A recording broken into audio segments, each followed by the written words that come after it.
Pleased to be joined right now by Seth Godin. He is the entrepreneur of the moment. He is a best-selling author. His books, you can't help but pick them up. You can't help but put them down. They're all over the world. He's one of the most successful marketing gurus in this country, and we are so pleased to be joined by you, Seth. And I got to tell you, I love the book Tribes and many of the other books that you've got out there. And the question of the moment is how entrepreneurs can stay focused on their task in the age of social media. Well, thank you for that intro first. What a great way to start a Monday morning. I think that social media is sort of crack for the resistance. You know, the resistance, that voice in our head that makes us want to hide, that makes us want to stay away from the things that scare us. And if you're busy checking your Twitter feeds and updating your Facebook page, you can persuade yourself you're doing real work. But generally, you're not. Generally, you're hiding from the real work. And the real work is difficult conversations or projects that might fail or doing something you don't feel like. You know, it's funny because in your bio, you say, you know, you have started many companies that have failed. And part of success is being willing to take that risk. Talk about why you are willing to say, I failed at so many things before I pick some things that work for me. Well, I think my job, my mission is to fail more times than anyone else. You know, if you fail too big, you don't get to play anymore. But if you make the right size failures and you get to stay in the game, you learn more than the other guy. You explore more edges than the other guy. And so I think the race is who can fail the most. You know, it's interesting you say who can fail the most.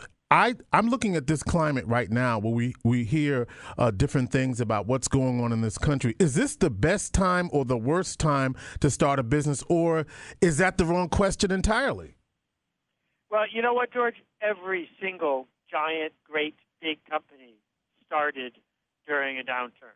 That this is when success is minted, because during the good times, the people in charge, the status quo, have too much power. It's during times of shift, during revolutions, that we have the opportunity. And I think this is the biggest opportunity of our lifetime, right here, right now. Well, what makes this the biggest opportunity right here, right now? And I hear what you're saying. You know, Microsoft, some of these other companies started in particularly down periods in the United States economic history. What is it about right now that if you have something that you think is a powerful idea, how do you get that idea going, and why is this the best time to do it? 3 reasons. 1, everyone else is scared, so there's less competition. 2, the internet makes it easier to reach out and connect to people and find your market. And 3, if you're running a business that needs investment, because interest rates are so low, investing in new companies is actually quite attractive to a lot of people. It's interesting that you say that because, you know, part of what you try to do is to get us to spread our ideas and get our ideas going. And if you say that we're scared to put our ideas out there, how do you get a big idea out there so that people will become attracted to you and what it is that you're doing? Well, you're going to be surprised at my answer, but I don't think you should. I think you should get a little idea out there.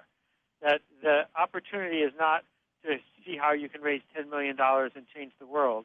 It's singles, and then a double, not swinging for the fences with a home run. That the way we build businesses that work, the way that Zappos ended up being worth $1 billion as a shoe store, is by selling one pair of shoes at a time.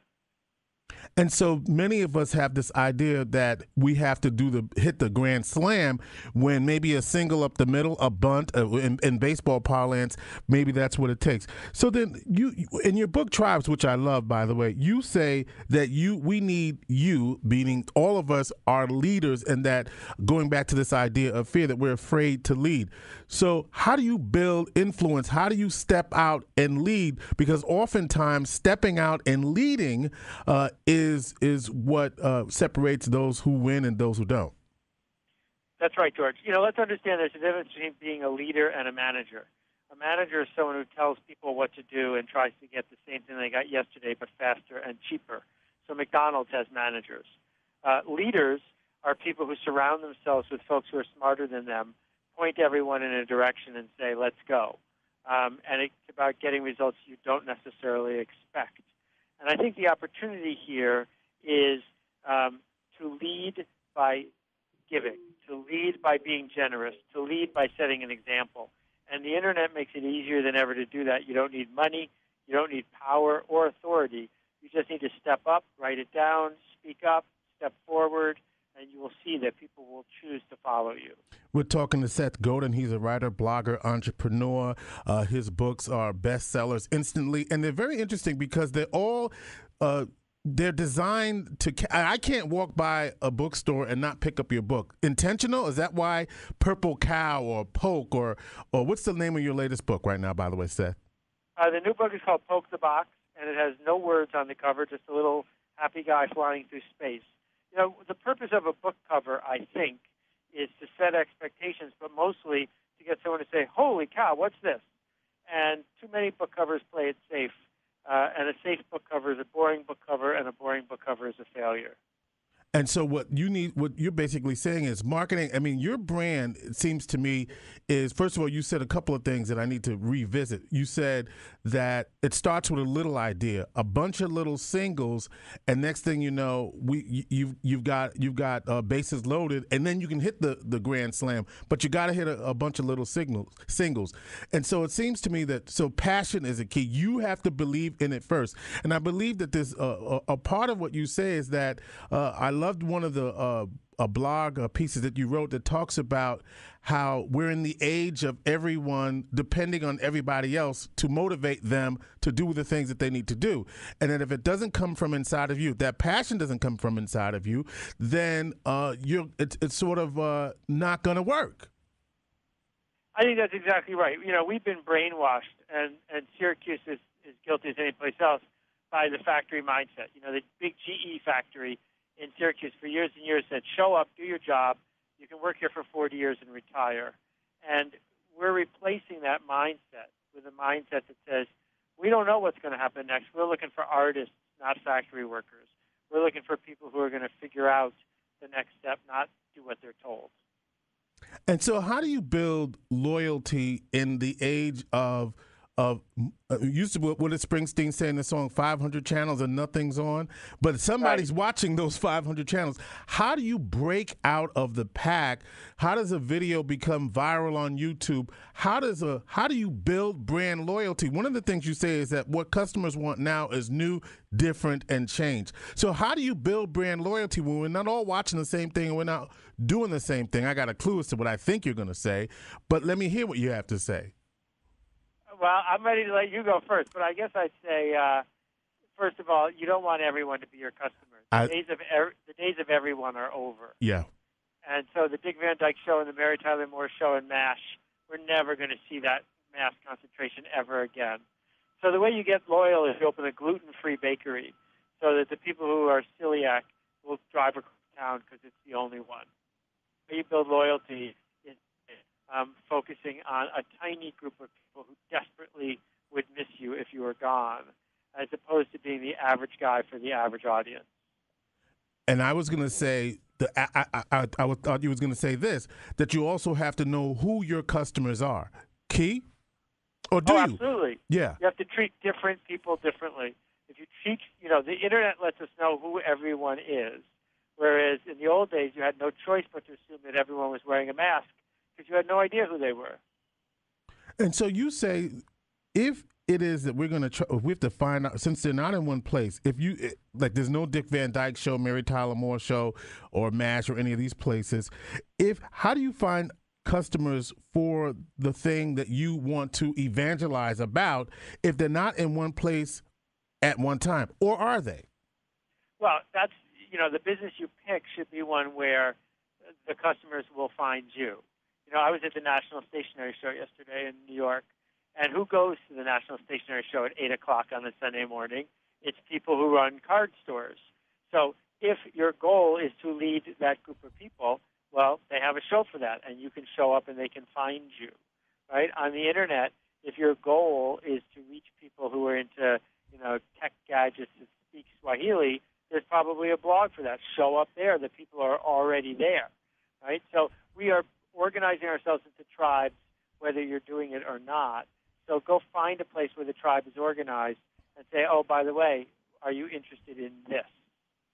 I love this idea. So in terms of what you say to entrepreneurs when you speak all around the country, or what they come to you for in terms of spreading powerful ideas. I'm looking at cities across the country, and I'm sure you see this. I'm looking at Detroit trying to make itself over. I'm looking at Rust Belt cities like Syracuse trying to make itself over. Constantly looking back at what it has been, trying to attract young people who are heading to these big cities to do their next big thing. So what do you say to these communities that have been built on an older technology, on older ideas, who are trying to innovate for this moment right now? Well, it's a sunk cost. And that's the first lesson you learn in business school, is money you spent yesterday is money you can't get back.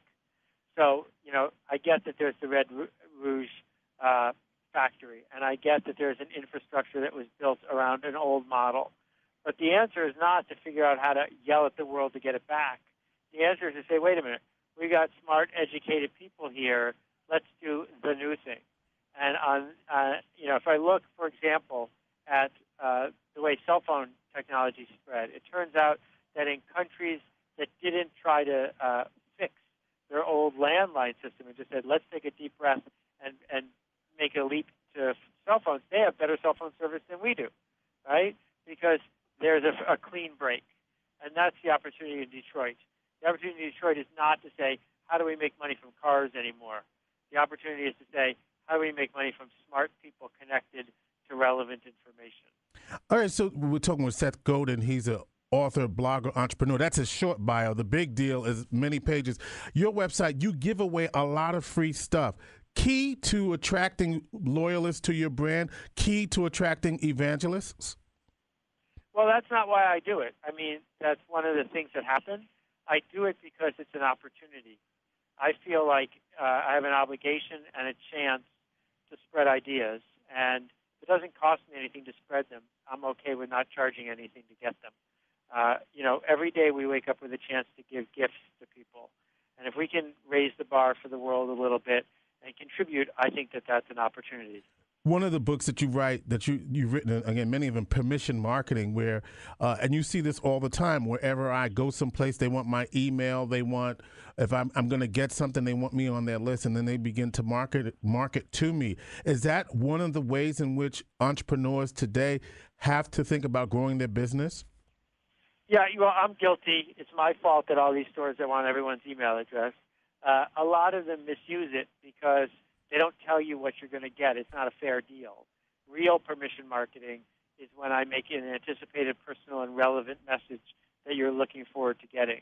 And yes, that's the asset of the future, that every business online, if you look at Amazon, why is Amazon worth billions of dollars? It's not because of their software or their warehouses.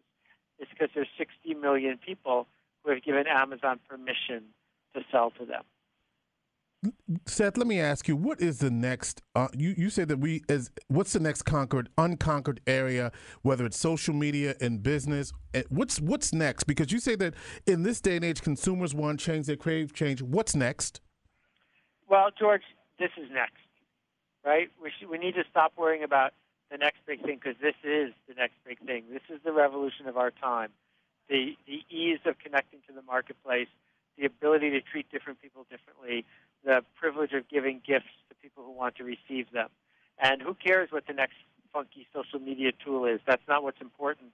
What's important is the industrial age is over, the information age is here, and you got to do something about it right now. All right, Seth, then let me ask you this. Complete this sentence. If you consider yourself an entrepreneur, every day you must do these 3 things if you're going to have the next best thing and build loyalty to your brand. If I am an entrepreneur, every day, these 3 things I must do. One is build an organization bigger than yourself. There's nothing wrong with being a freelancer, but that's not an entrepreneur. An entrepreneur doesn't do the work. They build a system that gets the work done. Number 2 is build a permission asset. Every day, more and more people who want to hear from you, who would miss you if you didn't show up. And number 3 is create legitimate value. Don't be a brand exceptionalist. Why would people buy from you if they didn't know you? You got to be honest with yourself about whether or not this is the real thing or just something you want it to be.